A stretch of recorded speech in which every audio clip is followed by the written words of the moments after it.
minamahal. Puso ko sa bayan ko. Second hour ang ating views in the news dito pa rin sa ating FSL community. Tinig ng Pilipino para sa Pilipino. Isang paglilingkod natin sa sambayanang Pilipino, saan man sa daigdig. Public service. Ang ating second hour, ang ating pakikipag-ugnayan, views in the news. Ugnayan, pakinggan. Dito yan sa ating palatuntunan tuwing araw ng Sabado. Saturday Line. Narito na ang ating insights. Insight, guro-guro, opinion, and Saturday Line. Kasama po ang inyong abalingkod, 62 years in the service to our community. Pakinggan si Terrell Salvo tuwing Sabado dito sa FGS Web Radio para sa mga Pilipino. Sabi ng report ngayong araw na ito ng Philippine Star Today, sabi nila, testifying Wednesday before the House Committee on Justice Clarificatory Hearing as part of ongoing impeachment proceeding against Sara Duterte, Anti-Money Laundering Council AMLAC Executive Director Ronel Buenaventura revealed bank accounts tied to Duterte and her husband Manasseh Carpio has been repeatedly flagged for suspicious and covered transactions from 2006 to 2025, a total worth of 6.77 billion, 6,770 million pesos. Pero sabi nitong si Sara Duterte, every cent of my wealth is legitimate. 6.77 billion. Sabi ng AMLAC. Flagged. Sabi ni Sara, it's a legitimate money. Pag-usapan po natin ang bagay na yan, mga kababayan, sapagkat for the last 2-3 years na, laging ang unaccounted for na halaga ng pera ni Sara Duterte ang laman ng ating national dailies, ng ating television, ng ating mga bloggers, ng ating mga commentators, ng mga political researchers. So ngayong araw na ito ang pag-uusapan natin, may kaugnayan dito sa bank records ni Sara Duterte. Bank records of Sara Duterte. Kailangan itong mabunyag sa taong bayan once and for all para mailigtas ang pangalan ni Sara kung talagang all legitimate money ang ayon dito sa 6.77 billion flagged by AMLAC, or is it an illegitimate money taken from illegitimate sources? Pag-usapan po natin yan sapagkat dapat maliwanagan ang issue na ito. About unexplained wealth, about confidential funds, and about fake names. Fact, pakinggan natin ito.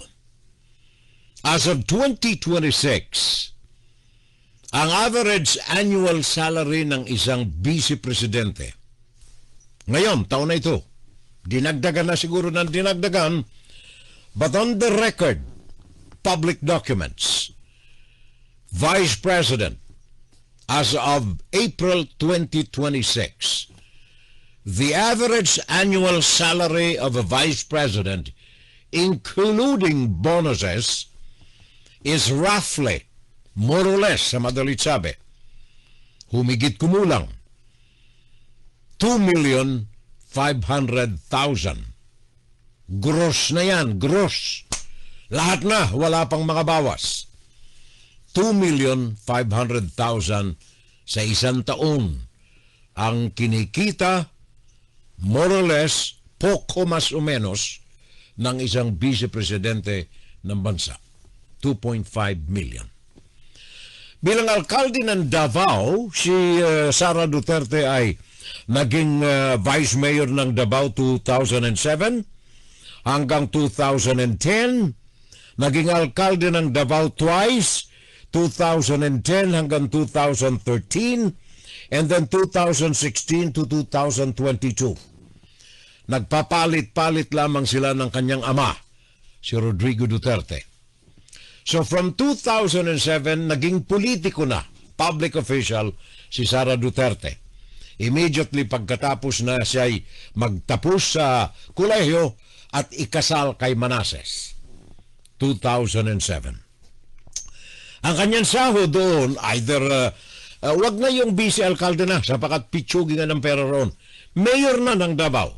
Annual income ni Sara Duterte sa Davao, average 2 million. Kasama na ang lahat dyan, mga bonuses, etc., 2 milyon sa isang taon sa Davao. Okay? From 2007, 2010, 2013, 2016. Mayor, vice mayor, mayor, vice mayor, mayor, vice mayor. Salary nito bilang alkalde, 2,000 a year. Ang flag ng AMLAC, 6.77 billion as in boy. The question is boggling sa isip ng marami.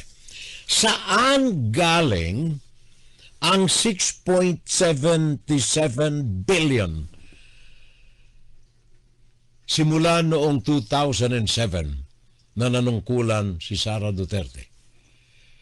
2007, 26 na ngayon, so 19 years. Wala siyang ginastos sa Badalichabe. Inipon niya. Pero kahit inipon niya yung sandamakmak na pera, wala pa rin sa kalingkingan ng 6 billion ang dapat na ipon niya kahit hindi siya gumastos ni isang kusing sa kanyang kinita. Bilang alkalde, vice-alkalde at saka vice-presidente. Kaya sabi ko kanina, kailangan dito ay malaman talaga. Sara Duterte's bank records must be opened to the general public. Once and for all, matapos na mga diskusyon, ang debate ng mga DDS at mga anti-DDS. Baka sakaling magising na sa katotohanan ang mga bulag, mga pipi at saka mga bingi. So dagdagan natin itong numero na ito na galing dyan sa AMLAC. The authority, AMLAC, Anti-Money Laundering Council. Ang otoridad ng pagsuyod ng daloy ng pera ng bawat mamamayan, especially public officials. So isa-isahin natin, gawa ng nakakahilo itong mga numbers na ito. Kagaya halimbawa, unahin ko itong ilang mga articles dito na lumabas sa ating mga pahayagan para maliwanag ang usapan natin. Ano? Ito report sa SALN ni Sara Duterte, galing naman ito sa Office of the Ombudsman. Kanina galing sa AMLAC. Ang halagang involved doon sa AMLAC na kini-question 6.77 billion. 6.77 billion. Sa kanyang SALN, ito yung bukas loob niyang ipinagkakaloob na mga numero sa ating gobyerno bilang isang public official. Sa kanyang SALN, sabi rito sa report, new documents from the Office of the Ombudsman revealed that Vice President Sara Duterte declared zero cash on hand and bank deposits in her SALN filings from 2019 to 2024. 2019 siya ay isang 2019 siya ay alkalde ng Davao. 2019. wala siyang kinita simulang 2019 hanggang 2024. Alkalde ng Davao at 2 taon bilang vice-presidente. Wala siyang kinita. However, meron siyang malaking deposito sa bangko. Total net worth 88,512,370. Base raw ito sa kanyang real estate at saka personal na mga assets. Tandaan ninyo ang mga binabasa kong mga numbers. Eto ngayon, galing naman ito sa AMLAC again. Ito'y assessment o kaya pagsuri ng kanilang mga negosyo. Partikular dito sa report na ito, yung kanilang negosyo sa mga pangalan nilang mag-asawa. Si Manasseh Carpio at saka si Sara Duterte. Sabi rito ng AMLAC, a review of the AMLC database records shows a total of 417 transactions. Dali, anong taon ito? 2005 to 2007. 2005. Wala pa siyang trabaho. Nag-aaral pa siya. Wala siyang kita. A review of the AMLAC database reports shows a total of 417 transactions amounting to approximately 3.92 billion.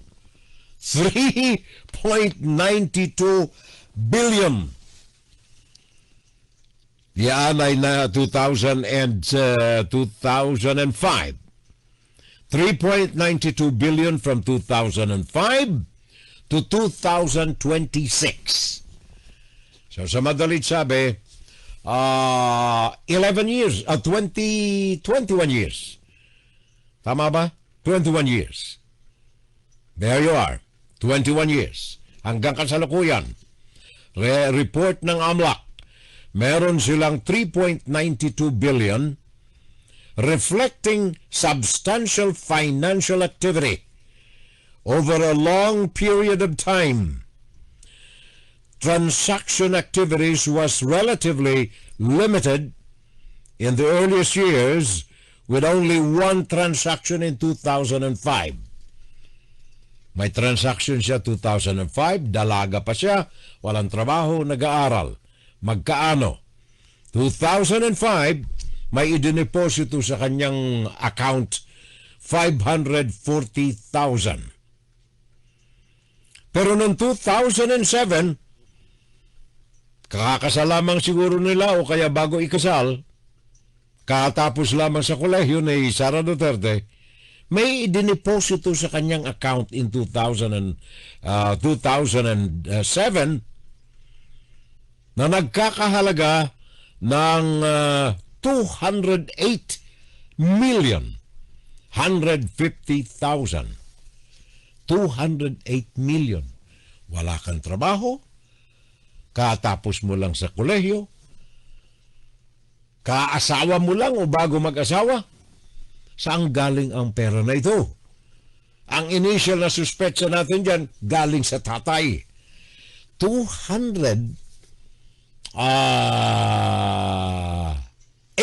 million. Isang deposito lamang ito. That was in 2007. And then sabi rito ng AMLAC, financial movements intensified between 2009 to 2013. 2009, ano ang pwesto ni Sara? Siya ay Vice Mayor ng Davao. Vice Mayor ng Davao City. Magkaano ang kanyang idinagdag sa kanyang pera? Notably, it peaks in 2009. Ang mga deposito niya, total, exceeding 400 million.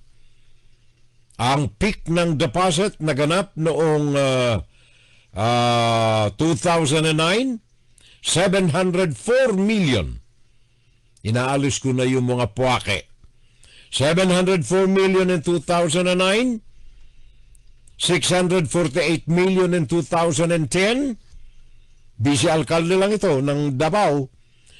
And in 2011, 597 million. 2011, ano na ba siya? Wala siyang trabaho. 2011. Meron. Mayor na siya. 2011. Mayor na siya ng Davao City. Ang kanyang tatay ang vice alcalde. 2011, ang kanyang kinita rito ay ang deposito ay 597 million. And then activity gradually increased after the period, after 2011.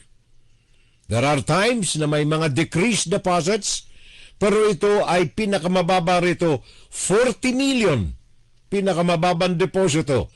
85 million ang ilan sa mga deposito. And in 2023,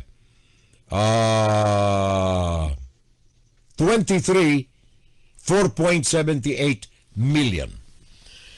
Ito ang tinutugay-gayan ng AMLAC. Simula ng 2005 na may deposito siyang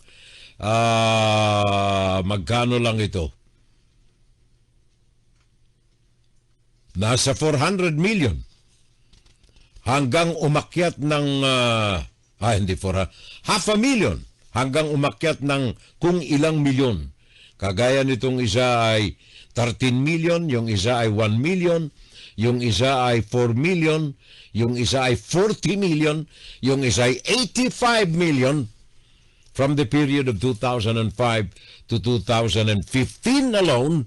Nakapag-deposito siya ng total na 1.9 billion from 2005 to 2015. 10 years period. Nakapag-deposito si Sara Duterte ayon sa AMLAC ng total 3.9 billion. 3 billion 920 million 955,311 and 88 centavos in 10 years. 10 years. From 2005 to 2015, 1.920 billion. As in boy. AMLAC yan. Hindi natin may sasantabi yan. Basahin natin itong isa pang report na lumabas naman ABS-CBN 2 days ago, April 22. Sabi dito, former Senator Antonio Trillanes IV alleged on Wednesday that the Duterte family received millions of pesos in managers' checks from an alleged drug lord. During the House Committee on Justice hearing, Trillanes presented documents showing a series of alleged financial transactions involving Samuel or Sammy Ang and members of the Duterte family, including Vice President Sara Duterte, former President Rodrigo Duterte, Veronica Kitty Duterte, Hanelet Avencina, Representative Paulo Duterte, and Davao City Mayor Sebastian Duterte. Well, hindi lamang ito bulong-bulungan, kundi ito po ay accompanied by documentations. Kagaya nitong galing dito kay Trillanes, Sara Duterte, tumanggap ito galing dito sa drug lord kay anong pangalan niya? Sammy, na kaibigang matalik na Michael Young. Ito Sammy Ang, ang partner ni Michael Young, ang economic advisor ni Rodrigo Duterte. Sara Duterte, ayon ito kay Trillanes, tumanggap siya kay Michael Yang, kay Sammy Ang, ng 22,322,538 pesos and 21 centavos. Sara Duterte. Rodrigo Duterte, tumanggap ito ng 15,656,692 pesos and 14 centavos. Sebastian Duterte, tumanggap, malaki. Sebastian Duterte, 51,582,958 pesos and 80 centavos. Paulo Duterte, laki rin. 38,814,437 pesos and 65 centavos. Avancenia and Katie Duterte, ang mag-ina na Comulo wife ni Rodrigo Duterte. Tumanggap ito ng 10,655,371 pesos and 81 centavos.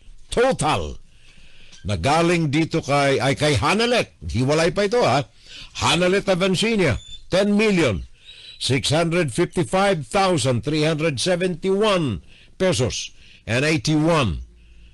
Sa madalit sabi, magkapareho ang tinanggap ng mag-ina at saka combined at solo ni Hanalet.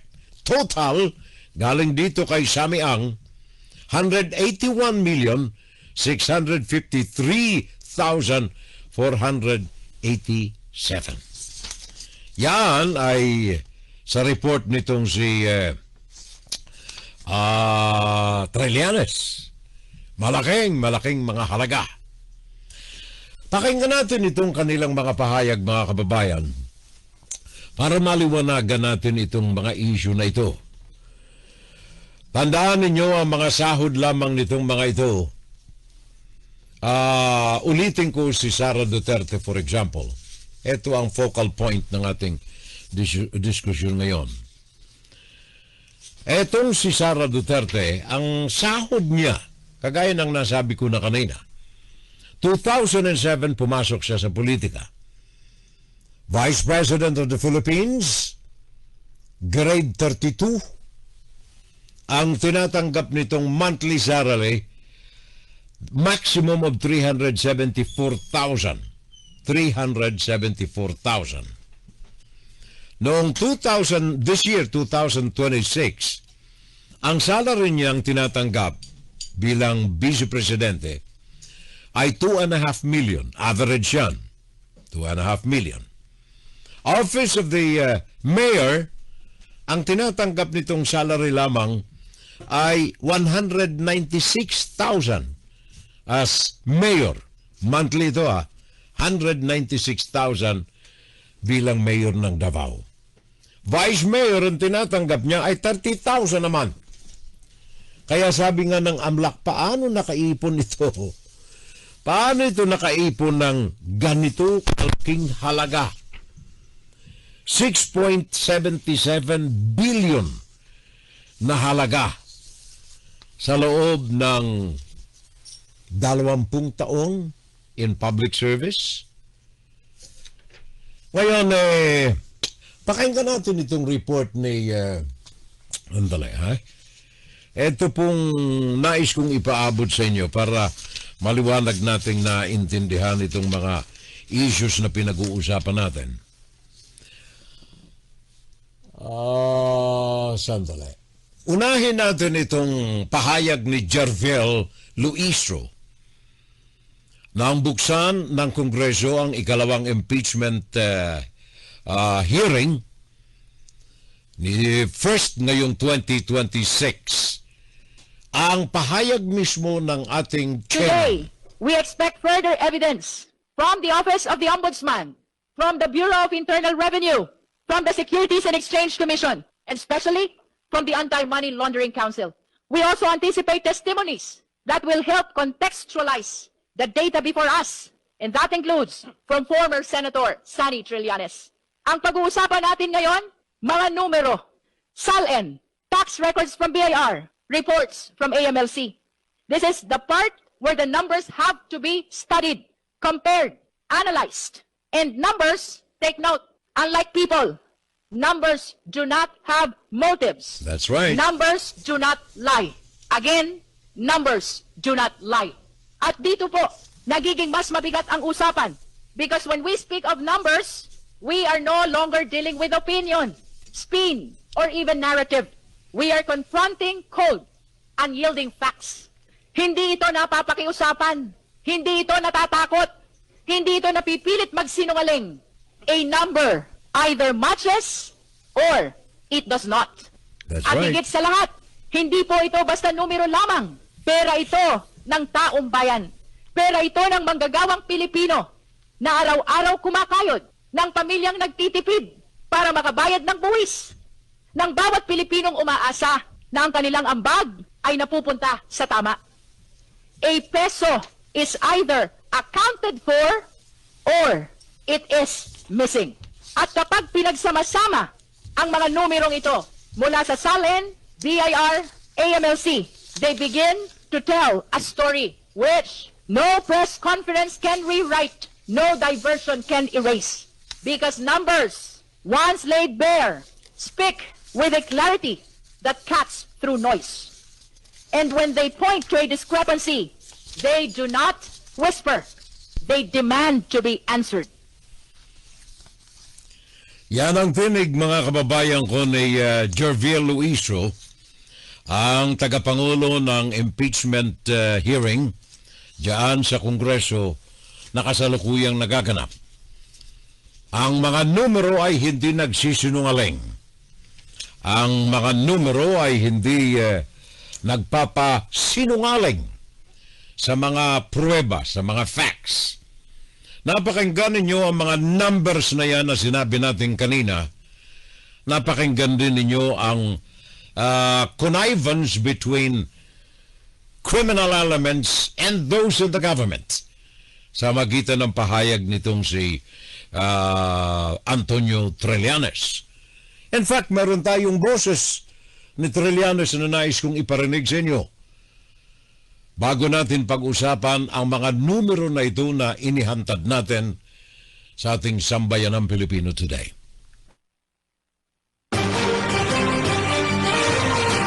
Ang grand total na nakuha ng Duterte family mula sa isang drug lord na si Sammy Uy ay 181,653,487.36. Ang kopya ng summary ng mga transaksyon sa bangko na nagpapakita ng mga payout ng kilalang drug lord na si Sammy Uy, kina Sara Duterte at sa mga malalapit na miyembro ng kanyang pamilya ay kalakip dito at ginawang bahagi ng salaysay na ito bilang Annex I.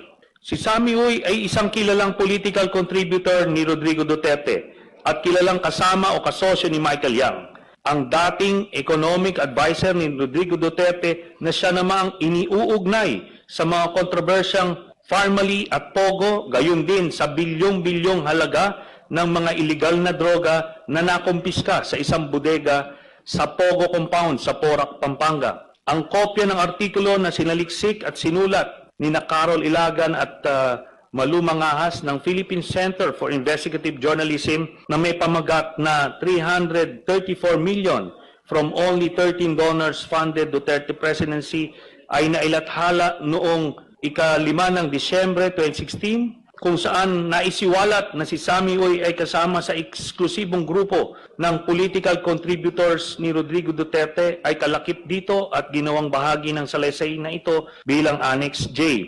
Bukod dito, ang mga larawan ni Sammy Uy kasama si Rodrigo Duterte at o Sara Duterte ay kalakip dito at ginawang bahagi ng salaysay na ito bilang Annexes K-Series. Sina Michael Yang at Sammy Uy ay parehang hayagang pinangalanan ni SPO4 Arturo Las Cañas na sangkot sa operasyon ng mga laboratorio ng Shabu sa lungsod ng Davao.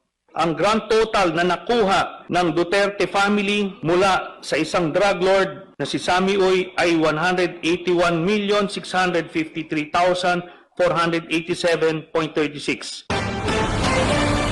Yan ang tinig ni dating Senador Antonio Trillanes.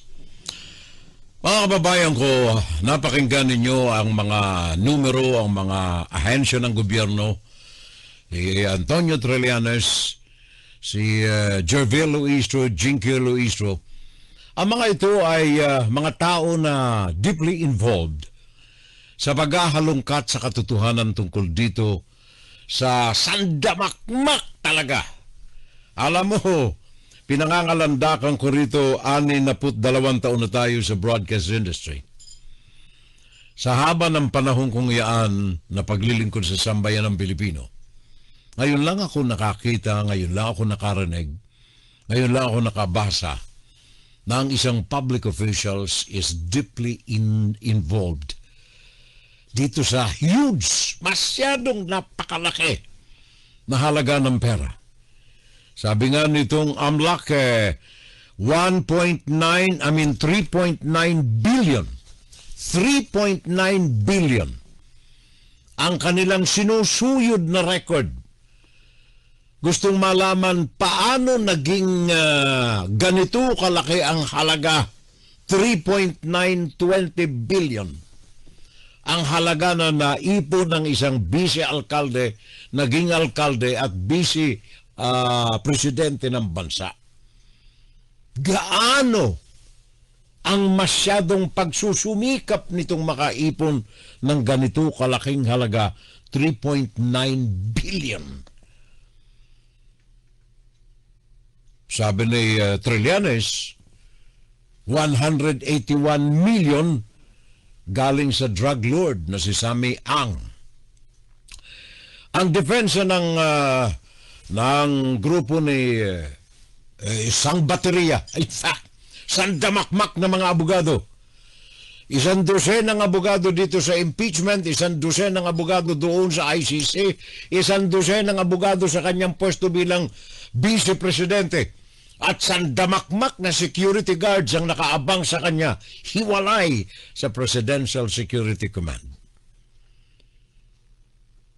Paano naging ganito ka mucho ang vice-presidente?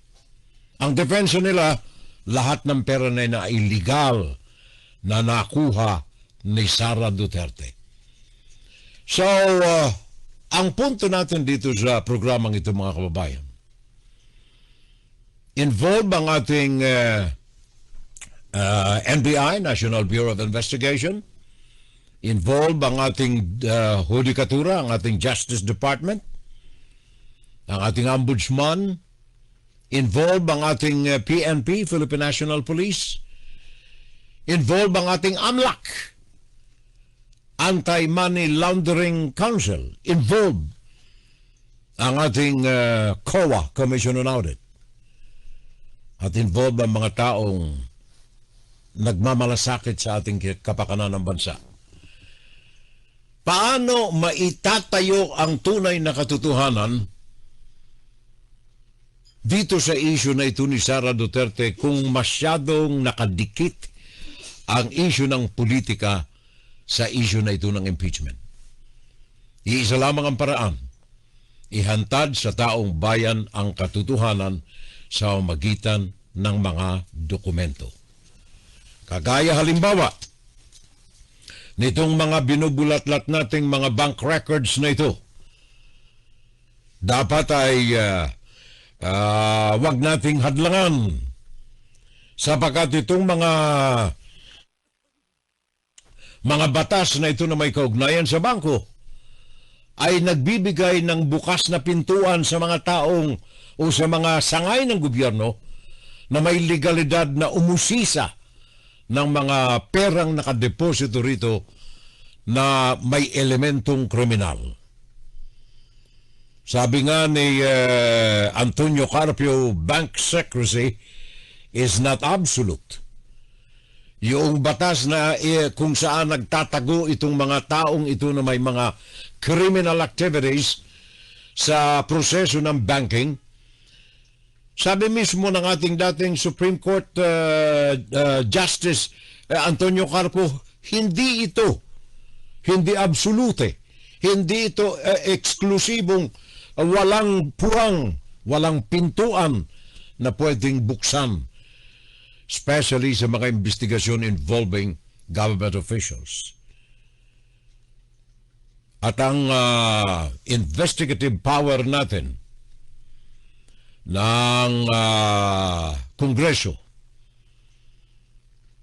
bagaman may mga limitasyon, pero ang limitasyon na ito ay hindi sangkot ang pagbulatlat sa mga records ng mga bangko ng mga tao, especially at this magnitude of an amount, sa laki ng involved na pera, billions, baka trillion pa kung tutuusin, ng isang vice presidente lamang. Ang tanong natin dito ng mga taong kumakampi kay Sara Duterte, where are the evidences? Oh, puro kayo spekulasyon, wala namang kayong ebidensya. Kaya to counter this argument, importante po na openly, hindi lamang sa mga investigador, kundi sa taong bayan mismo, ang mga records na ito involving flagged and questionable amounts na nahalungkat ng ating AMLAC, ng ating COA, at iba pang sangay ng pamahalaan, including the banking system. Sabi nga riyan, ang investigative power po ng ating impeachment committee ay founded in the fundamental laws of the land, including the Constitution. Kaya walang dahilan upang pigilin natin na halungkatin itong ating mga miyembro ng impeachment committee ang mga ebidensya ng misuse of funds. Halungkatin natin, imbestigahan ang unexplained wealth. Kunin natin, huwag lamang i-confine sa mata ng mga investigador ng Kongreso, kundi sa mata ng tao, malaman ni Juan de la Cruz ang tunay na mga records. Sabi nga ni Luistro, itong mga records na ito ay hindi nagsisinungaling. Hindi pwedeng diktahan ng emosyon. Hindi pwedeng baguhin dahilan lang sa political caprice. Records ito ng mga institusyon natin, ng mga bangko, at ang AMLAC ay binigyan ng kapangyarihan na halughugin ang bawat sulok ng mga records na ito for investigation purposes of unexplained wealth. Maliwanag ho yan eh. Kagaya na lamang nitong record ni Sara Duterte from 2006 to 2025, 19 years, 111 million, disproportionate to her salary as Davao City Vice Mayor and Mayor. Report ito mismo ng AMLAC. Disproportionate, 111 million, 2006 to 2015. 9 years. Paano maiipon ng isang alkalde ang halagang 111 million? Samantalang ang sahod nito bilang alkalde ay kahit na 1 taon siguro mag-ipon, hindi ka makakaipon nitong ganito kalaking halaga. And then hindi lamang yan. Sabi pa ng AMLAC, kaya itong mga ito dapat na nalalaman din ng tao eh. Not only confined sa ating mga investigative personalities ng media o kaya ng impeachment council o kaya impeachment committee, kundi mismo ng taong bayan. Kaya saludo tayo na nakikita ni Juan de la Cruz ang proceeding na nangyayari sa loob ng Kongreso. Paano maipaliliwanag kung hindi nakikita ng taong bayan ang mabilis na pagpaimbulog ng net worth ng inyong Vice Presidente over 1,000%. Sabi ng AMLAC ito, over 1,000% from 7.66 million in 2006 to 88.51 million in 2024. Alkalde ng Davao, plus 2 taon bilang Vice Presidente. nakaipon si Sara Duterte ng 7.66 million in 2006 up to 88.51 million in 2024. Kailangan malaman ito ng tao. Kailangan ang detalye ay alam ni Juan de la Cruz. Nang anuman ang pag-aalinlangan, anuman ang pagdududa, baka sakali na yung mga bulag, pepe at saka mga bingi ay magkaroon ng idea. Teka nga naman, malaki ang improbability na makataas ka ng 88 million in 9 years. Kahit na siguro magaling na negosyante, kung legal ang pinangkakukunan ng pera, hindi ka makakaipon na ito. 88 million. Significant net worth growth. Sabi ng AMLAC,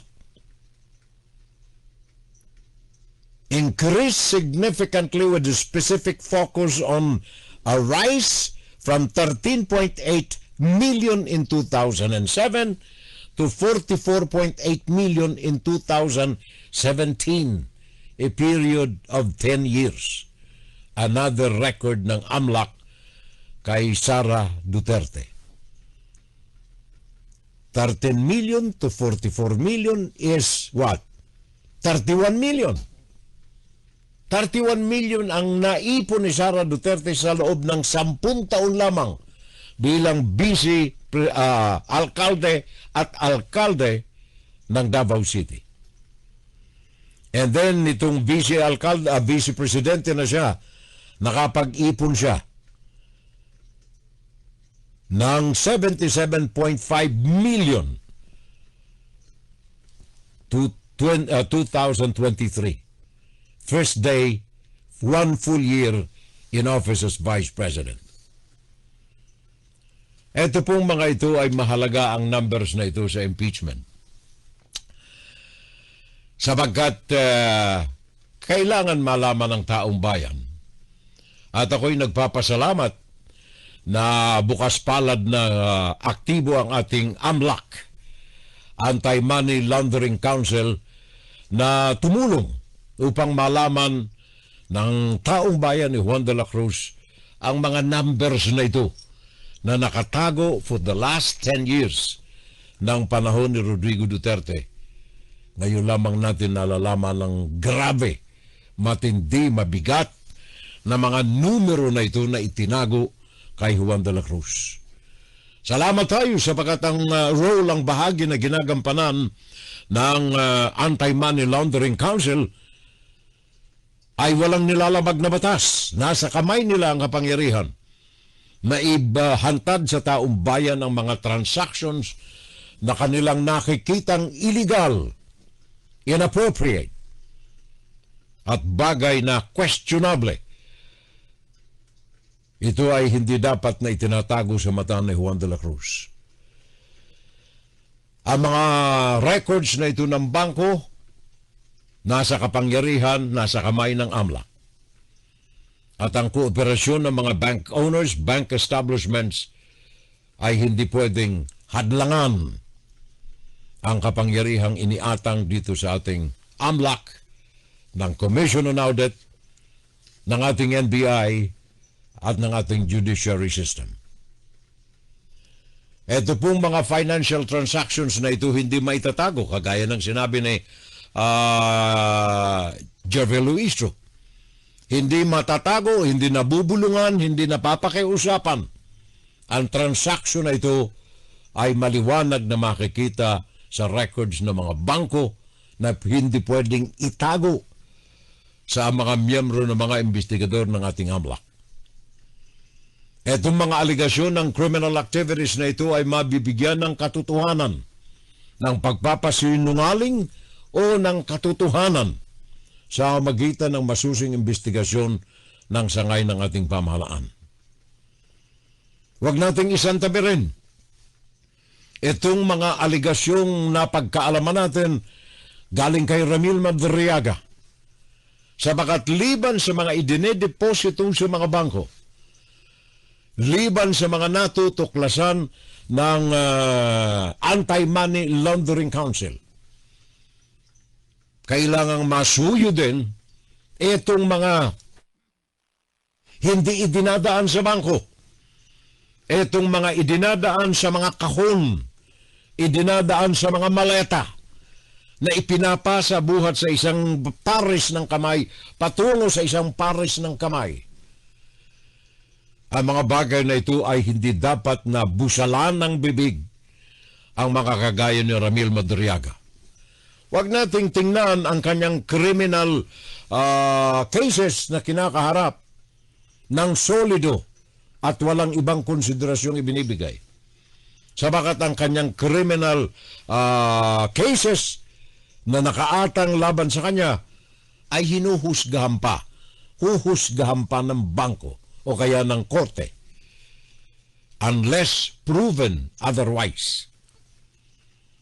Kaya isa yan at saka yung sinabi ni Tony Antonio Trillanes, alegasyon ng pagbubusalsal ng pera galing sa droga. Galing sa droga. Ang mga ito ay pwedeng idinaan sa bangko o pwedeng dinaan sa kamay to kamay. Kahon sa kahon. O kaya maleta sa maleta. Kapag ito ay galing sa sugal, galing sa droga, for example, very especially, ito ay hindi dapat itago sa taong bayan. Malaki. Dito sa pahayag na ito ni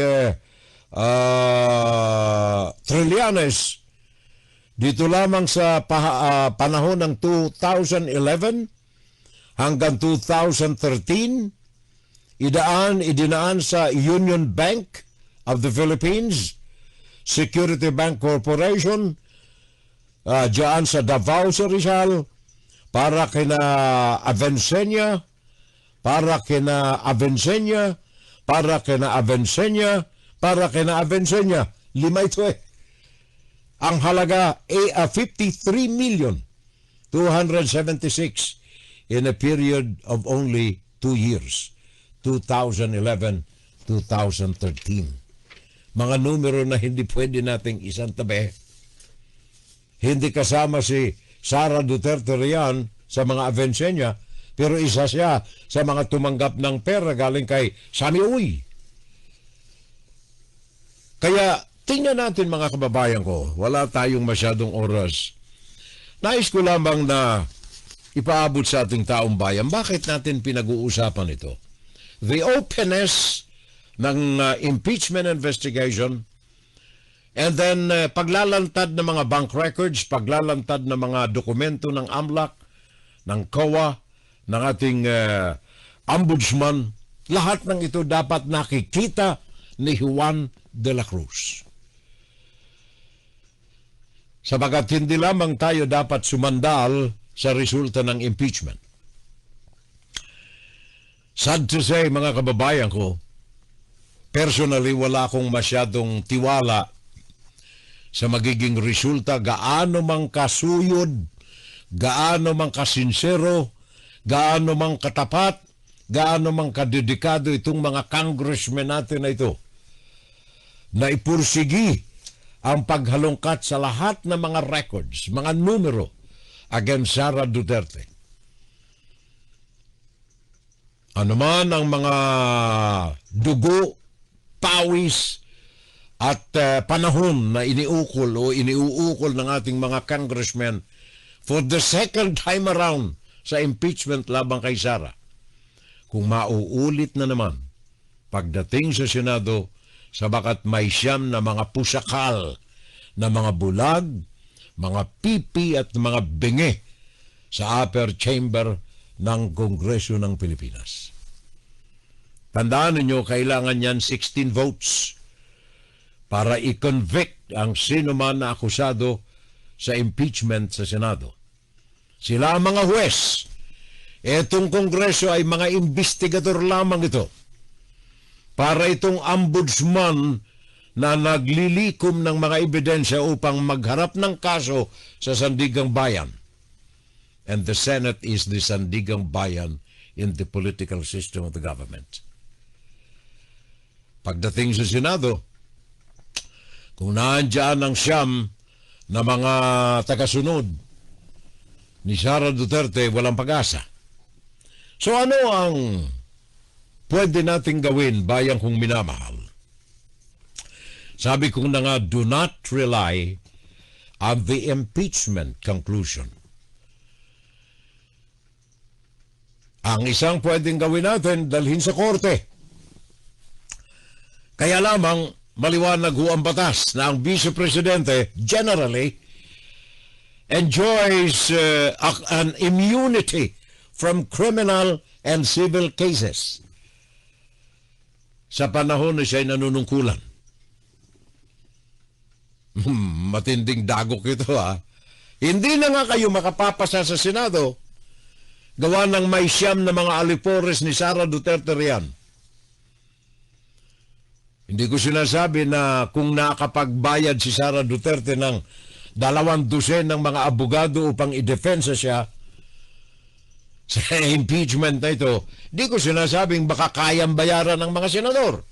Wala tayong sinasabing ganyan. Naglalaro lamang ang utak natin ng mga posibilidad. Huwag tayong sasandal ng husto sa impeachment. Huwag din tayong aasa na kung ang mga pipi, mga bulag at saka mga bingen na ito ay may kapangyarihan na iluklok si Sara sa Malacanang sa 2028, wala na kayong pag-asa. Another 6 years yan. 2 years now, 6 years, 8 years. And who knows, after 8 years, baka naandyan sa pwesto si Sara forever and after. Wala na kayong pag-asa na mapanagot si Sara Duterte sa bilyon-bilyon na mga as of now ay questionable pera na nalikom ng kanyang angkan ng kanyang kaban. Legal man o illegal. Wala tayong pag-asa habang nasa pwesto. Protektado ng immunity ang sinumang opisyal ng gobyerno, specifically Vice Presidente, habang nakaupo siya sa pwesto. So anong mabuting gawin? Hindi pwede ang impeachment. Ito sa negatibong kaisipan, ha? Hindi pwede ang impeachment sapagkat pagdating sa Senado, repeat performance tayo ng mga style Chis Escudero. Kung hindi pwede ang impeachment, mananatili sa pwesto si Sara. Hindi pwedeng kasuhan sabagat may immunity against suit si Sara. So ang korte, hanggang dyan na lamang tayo. Hindi pwedeng kaso. So ang ultimong resolution dito, ang ultimong hakbang, nasa kamay ninyo bayang kong minamahal. The only recourse. Kung ayaw ninyong mag-antay sa 2028, meron kayong 1.5 taon pa from today. 2026, 2 taon pa. Kasi hanggang June of 2028, ang termino na Vice Presidente ni Sara Duterte. May 2 taon pa kayo, bayang kong mahal. So ano ang inyong dapat gawin? Kung sakaling walang impeachment na mangyari sa Senado at hindi pwedeng kasuhan si Sara Duterte, ano ang inyong dapat na gawin? Unang-una, pagtibayan ng husto itong mga ebidensya nang walang pagpapasubali. Kaya kailangan dyan ng mga bank records na nakikita ni Juan de la Cruz. Kailangan dyan ng reports ng AMLAC, dokumentado. Permadong affidavit ng AMLAC na nagpapatunay na ito ang genuine na mga records na hawak ng Anti-Money Laundering Council. Dokumentado ang mga pahayag kagaya nitong sina Ramil Madriaga. Dokumentado ang mga pahayag nitong mga iba pang mga tumayurian upang ihantad ang katotohanan. Kung hindi man makalusot sa Senado ang impeachment, may solido kayong hawak na mga ebidensya labang kay Sara Duterte. Base sa investigasyon ng impeachment committee ng Kongreso, base sa mga dokumento na itong nalikom nila at base sa mga dokumento sa mga lehitimong sangay ng gobyerno.